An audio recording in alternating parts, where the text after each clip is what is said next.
नमस्कार दोस्तों, मेरा नाम अभिषेक है और मैं प्रभात एग्जाम के करंट अफेयर शो के 157वें एपिसोड में आप सभी का स्वागत करता हूं। इस श्रृंखला में हम प्रतियोगी परीक्षा के दृष्टिकोण से दिन के महत्वपूर्ण वर्तमान मामलों को कवर करते हैं।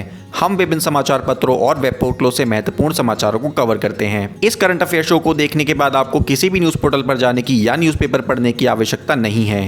तो चलिए शुरुआत करते हैं आज की वीडियो से। नंबर 1, गणतंत्र दिवस पर भावना कांत परेड में शामिल होने वाली पहली महिला फाइटर बनेंगी। भारतीय वायुसेना की महिला फाइटर पायलट भावना कांत 26 जनवरी 2021 को इतिहास रचने जा रही हैं। भावना गणतंत्र दिवस परेड में शामिल होने वाली पहली महिला फाइटर पायलट बनेंगी। वे परेड में भारतीय वायुसेना की झांकी का हिस्सा होंगी। भावना बिहार के दरभंगा जिले की रहने वाली हैं। उनके पिता इंजीनियर हैं। भावना की एक और उपलब्धि यह भी है कि वो युद्ध मिशन में दिन के वक्त फाइटर जेट उड़ाने की योग्यता हासिल करने वाली वायुसेना की पहली महिला फाइटर पायलट हैं। साल 2020 में अंतर्राष्ट्रीय महिला दिवस के मौके पर राष्ट्रपति रामनाथ कोविंद ने इंडियन एयरफोर्स की पहली महिला पायलट्स में शामिल भावना कांत को नारी शक्ति पुरस्कार दिया था। भारतीय वायुसेना के अनुसार परेड में वायुसेना के कुल 38 विमान शामिल होंगे। नंबर 2, भारत ने भूटान और मालदीव को कोविड टीके की पहली खेप भेजी। भारत ने अपने सहयोगी तथा पड़ोसी देशों को कोविड के टीके भेजने शुरू कर दिए हैं। भूटान और मालदीव को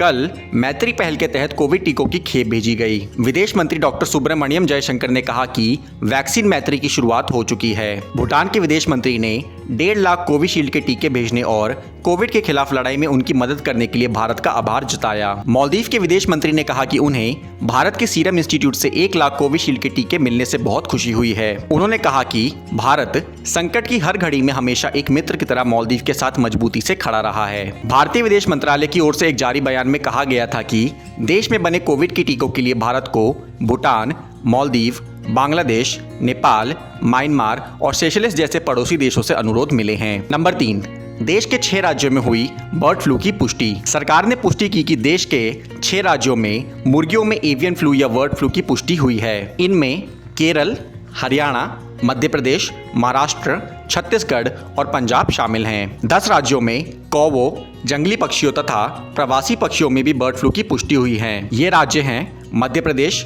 महाराष्ट्र, छत्तीसगढ़, हिमाचल प्रदेश, गुजरात, उत्तर प्रदेश, उत्तराखंड, दिल्ली, राजस्थान और पंजाब। बर्ड फ्लू, जिसे एवियन इन्फ्लुएंजा के नाम से भी जाना जाता है, एक वायरल संक्रमण है जो पक्षियों से पक्षियों में और कभी कभार इंसानों में भी फैलता है। यह वायरस ज्यादातर पक्षियों के लिए जानलेवा साबित होता है। बीबीसी की एक रिपोर्ट के मुताबिक साल 2006 में अधिकारियों ने इस बात की पुष्टि की थी कि भारत के महाराष्ट्र राज्य में मुर्गियों में बर्ड फ्लू के वायरस पाए गए हैं। यह पहला मौका था जब दुनिया के अनेक देशों में फैल चुकी इस बीमारी के वायरस भारत में पाए गए थे। तब से लेकर लगभग हर साल किसी न किसी राज्य में बर्ड फ्लू के मामले सामने आते रहे हैं। नंबर 4, फिलिस्तीन 14 वर्षों के बाद करेगा अपना पहला राष्ट्रीय चुनाव आयोजित। फिलिस्तीन 14 वर्षों के लंबे समय के बाद वर्ष 2021 में अपना पहला राष्ट्रीय चुनाव आयोजित करने के लिए तैयार है। फिलिस्तीन के राष्ट्रपति महमूद अब्बास द्वारा 15 जनवरी 2021 को हस्ताक्षरित एक डिक्री के अनुसार इस वर्ष देश में 3 चुनाव, संसदीय,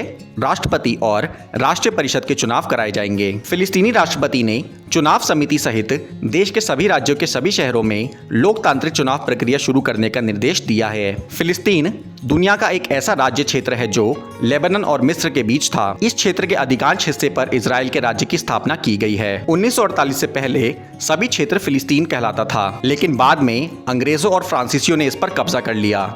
1948 में यहाँ के अधिकांश क्षेत्र पर इजरायली राज्य की स्थापना की गई। इसकी राजधानी बैतुल मुक़द्दस है। Number 5, Bharat ICC world test championship में एक बार फिर से पहले स्थान पर। भारतीय क्रिकेट टीम ऑस्ट्रेलिया को बॉर्डर गवास्कर ट्रॉफी में 2-1 से मात देकर आईसीसी वर्ल्ड टेस्ट चैंपियनशिप में एक बार फिर से पहले स्थान पर आ गई है। इस जीत के साथ ही भारतीय टीम के आईसीसी टेस्ट चैंपियनशिप का फाइनल खेलने की संभावना भी बढ़ गई है। आईसीसी विश्व टेस्ट चैंपियनशिप की अंक तालिका की टॉप 2 टीमें इस साल जून में लॉर्ड्स में फाइनल खेलेंगी। भारतीय टीम को अब 5 फरवरी से इंग्लैंड के साथ 4 मैचों की टेस्ट सीरीज खेलनी है। भारतीय टीम अगर इंग्लैंड के खिलाफ 2-0 से जीत हासिल करती है तो वह जून में लॉर्ड्स में होने वाले टेस्ट चैंपियनशिप में फाइनल में अपनी जगह पक्की कर लेगी। दोस्तों, अब समय आ गया है आज के सवाल का।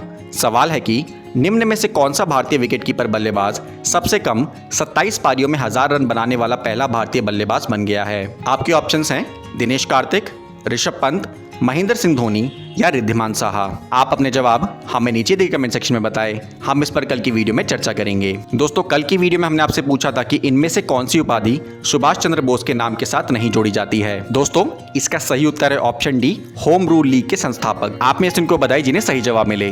दोस्तों, आज की वीडियो में बस इतना ही। वीडियो पसंद आई हो तो वीडियो को लाइक और शेयर जरूर करें और अंत में चैनल को सब्सक्राइब करना ना भूलें। धन्यवाद।